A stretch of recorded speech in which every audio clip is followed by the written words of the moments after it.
Freedom is not just the absence of slavery, it's also the recognition of one's identity. In America, the race is something that has always been a topic of utmost importance. While freedom of slaves gave America a new hope in racial identity, the civil rights of the 20th century brought many colored intellectuals to the front seat of American culture. I want to discuss slavery as a point of origin of the real freedom. When a person is considered to be equal in the society, it's a representation of what his identity means. In this discussion, freedom starts from the pain of forceful detachment from the homeland, the torturous journey across the sea, and the surrender of all forms of identity. The path to freedom through the idea of normativity changed the face of America, and the struggle stands as a definition for the word freedom.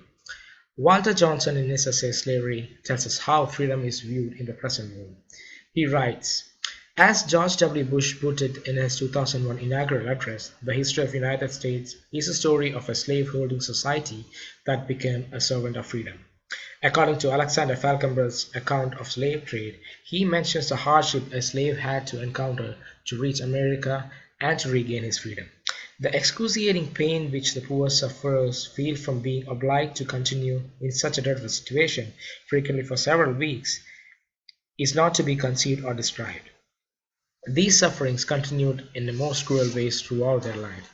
But these are the motivational factors that triggered the movements which started knocking on the hearts of people about the definition of freedom. Edmund S. Morgan, in his writing Slavery and Freedom, The American Paradox, depicts a very valid question. How a people could have developed the dedication to human liberty and dignity exhibited by the leaders of the American Revolution, and at the same time have developed and maintained a system of labor that denied human liberty and dignity every hour of the day. The absence of identity is a noteworthy point in this discussion. The lack of nutrition of newborns and the mother, the suppression of slave marriages by sales, and very little social life to boast about made their lives even miserable. In the painting Old Plantation, which was attributed to John Rose, we are seeing a small cultural life of the slave. These small meetings held the bond together as a race and attributed to a small amount of group identity, their heritage passed down through these meetings. Now let's see what freedom meant to a slave. Frederick Douglass says about this in his narration, as the silver trump of freedom had roused my soul to eternal wakefulness. This is the voice of someone identifying himself after all the inhuman atrocities his people went through. Freedom from all forms of oppression, physical, spiritual, economical, cultural, and social, is the greatest question America kept asking even after the slavery was long abolished. It came up into the context with the likes of Rosa Parks, Martin Luther King, and anyone else who felt that their identity was weighed on their skin color and social class, which was established by the stronger denomination. Looking into the 1960s, the question was whether this so-called freedom was equal to the freedom enjoyed by the majority. In this scenario, blacks are not physically tied, but they were economically and socially tied. In the US civil rights movement pictures, we see the story of Ruby Bridge, who was escorted out of her freedom to gain knowledge. This opened up a legal debate rather than a moral one.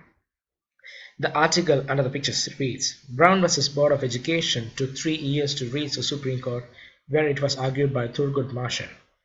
When the court unanimously ruled on May 17, 1954 in favor of Brown, it ended years of school segregation which was authorized by a Supreme Court decision of 1896. Even during the victories like this, there were social obstructions that always separated the blacks from the rest. One by one, all kinds of segregation, like segregation on the bus, more blockage to attend school, lunch table segregation, all these were pushed into the past. This freedom redefines racism in America right now and how far we have grown from it.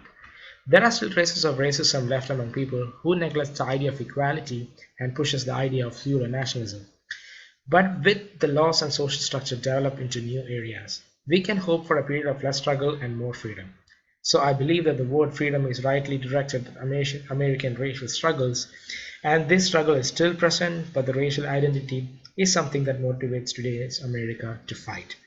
Thank you.